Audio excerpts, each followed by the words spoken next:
So, total disclosure for this video, I had the camera set up on my stove at one point when I was making the caramels and kind of didn't calculate that every time I was stirring the pot or banged something on the side of the pot that it looked like an earthquake was happening in my kitchen.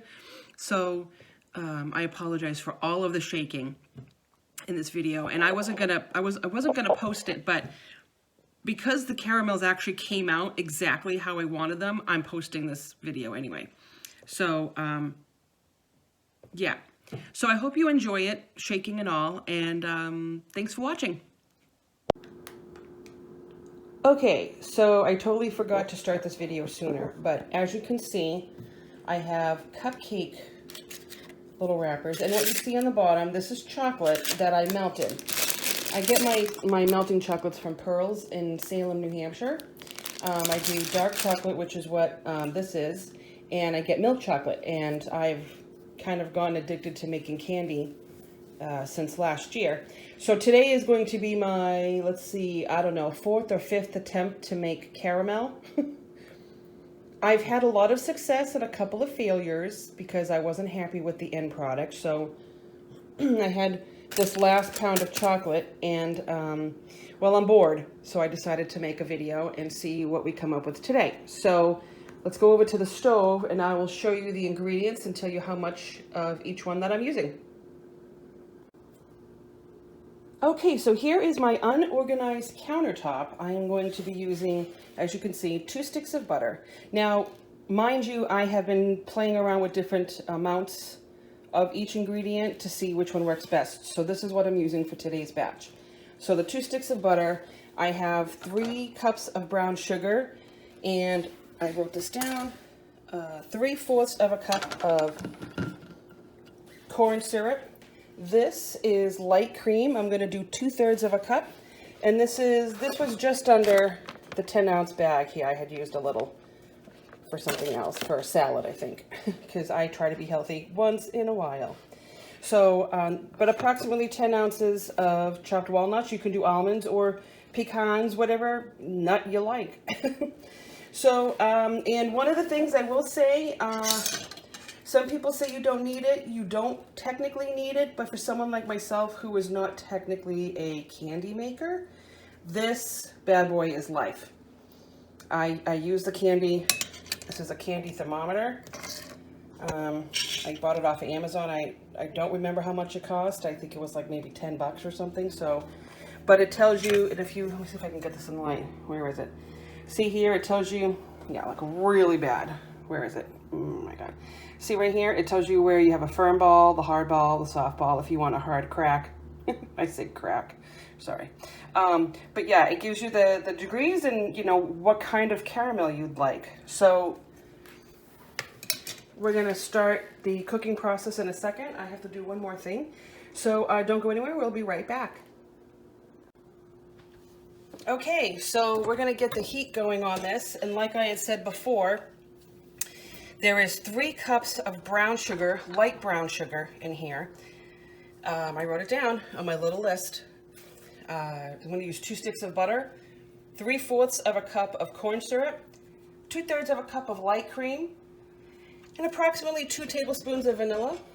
And these in here is just under the 10 ounces, you know, in a regular bag of walnuts, chopped walnuts. So, like I said before, you can use, why is my burner smoking? Oh, something must have dribbled on it the last time I cooked, which would not be a shocker. So we're going to get this going. So this might take a minute or so. So I'm just kind of lightly turning it up. And what I do with the stick of butter is I chop it into pieces because I find that it melts a little easier, you know, into the tabs like that. I think the last time I made caramel, I only used 1.5 sticks of butter. I've been really playing around with the amounts. I will admit this, I am one of those cooks that I will get a recipe and I will definitely use it to the T the first time I'm making an item, but I always like to modify things because it's what I do. I blame it on being 100% Italian. And, you know, when it comes to cooking, you always want to put your own twist on things. So, you know, get down to the basics and, you know, make your mark on a recipe. So I liked using, okay, we're starting to boil a little bit. Let's get the rest of this butter in here. Now, this does take a little while to get up to the temperature that is desired for caramel. So now the last time I made this, I got it up to 245 and added the walnuts, took it off the heat. I should have kept it on a couple more seconds to get that temperature back up, because once you throw something in the caramel, specifically the walnuts, it cools it off. I mean, even though it's still piping hot, it still cools it off by a few degrees. And if you're looking for a specific texture, you have to really be mindful of that. So like I said, I'm not technically a candy maker. I'm excruciatingly new to this whole thing. But I mean, every batch of caramel that I've made has tasted fine. It's just not been to what I was trying to go for. You put, you know, regular ingredients for a normal meal, like spaghetti and sauce with meatballs or chicken or anything. I'm so used to cooking like that, you know, like dinner type food, lunch type food. But when it comes to baking and candy making, I'm really new. So we're going to get this boiling. You want it to be on high heat for a while. I know they always say, or I've seen in a lot of my research, that they don't say to stir it, but for some reason I find that if I don't stir it, it might burn the bottom of the pan. So make sure you use a non-stick. And please forgive the fact that I'm using a really old pot. This smells like heaven right now, and I've been a really bad girl today because I technically do intermittent fasting and I don't eat before noon. And I've already had a big glass of orange juice and a cup of coffee, and it's not even 10. That's mainly because I'm usually waking up right now. It's 9:30 because I'm an unemployed bum. Not for long though. So we're gonna get this boiling. I think you can see it in my video. I think I have this thing set up a little bit. Yeah, you can see it. I have never actually made a video quite like this before with the camera on the stove. So I mean, yeah, I hope I don't melt my freaking camera or my phone, because that would suck. But so I'm using a spatula, as you can see, and I'm going to let this boil for a while until I get to the temperature needed. So it looks like it's foaming up, but, well, I mean, it is actually, because it's boiling. So you want to let it do this, and I continuously check the temperature. Let's see where we're at right now. So I usually put this right in here, and oh yeah, it's going up, going up. We're approaching 160. It's slowing down. Not really. 180. Oh hell, this thing is heating up pretty fast. Okay, we're right under 200, so we gotta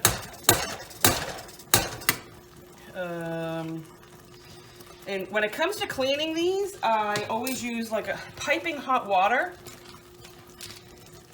to melt it again, because it hardens really fast. The first time I made caramel, it got so hard that I didn't want to give it to anybody for Christmas because I was afraid they were going to break a tooth. So, being the nice person that I am, I ate all of it. I took one for the whole team. It tasted fine. It was just really, really crunchy. It was almost like a caramel brittle. Let's see, actually, I think this is the 4th time. No, this is the 5th time I've made it. One time I practiced like I'm doing now, and it came out not how I wanted it at all. The last time didn't come out how I wanted it. When I made it for Christmas this year, it was really good. It actually turned into kind of like a toffee. It was almost as if I made homemade Heath bars. We're approaching 220. So 245 is a good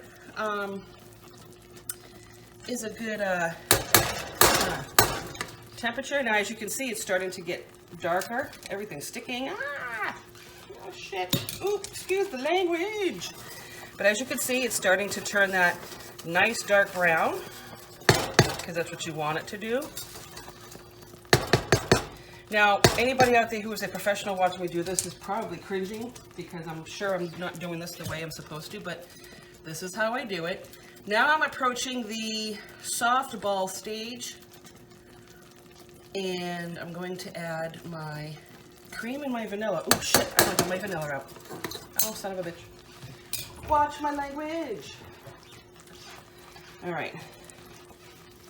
Vanilla. Yeah, okay, here we go. Oh, suck bag. Add the cream. I'm gonna let that do its thing because that's what it's doing. I wanted to measure the vanilla. That didn't work. Almost took the skin off my right hand. That was really bad. Let's add the nuts. Oh, this is gonna be, I don't know. This might actually be really, really, really bad. Ooh, but it's nice and golden brown. I think I singed the hair off my hand. Ooh, this is a nice golden brown. I have no idea how this is gonna come out. Let's see. I don't know. Well, that was an exciting day in the kitchen. Set the fire alarm off. I almost have to go to the emergency room.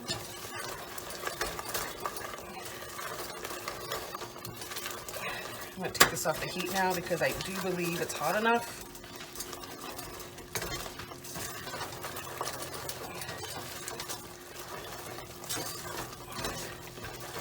All right, we're going to be right back with the scooping process, so don't go anywhere. So let's see how we can do. Hopefully you can see what I'm doing here. Whoopsie. So I'm just gonna pour the caramel right on top of the chocolate, and it's gonna probably kill the chocolate that's sitting there, but that's all right. I'm gonna need another spoon.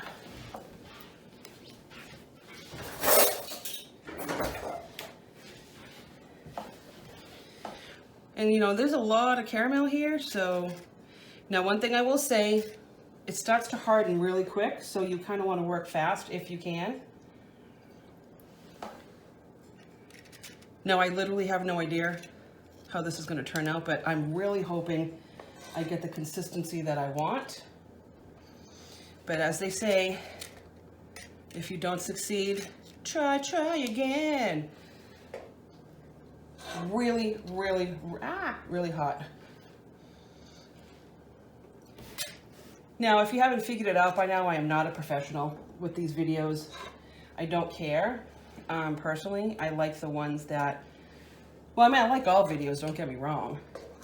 But even the ones that don't look that professional, it's really all about what you're making and how it looks and stuff like that. So, I mean, you really can't go wrong when you're making candy, right? So if you have any recipes or any ideas that you would like me to make, I would be happy to try it. Whoops.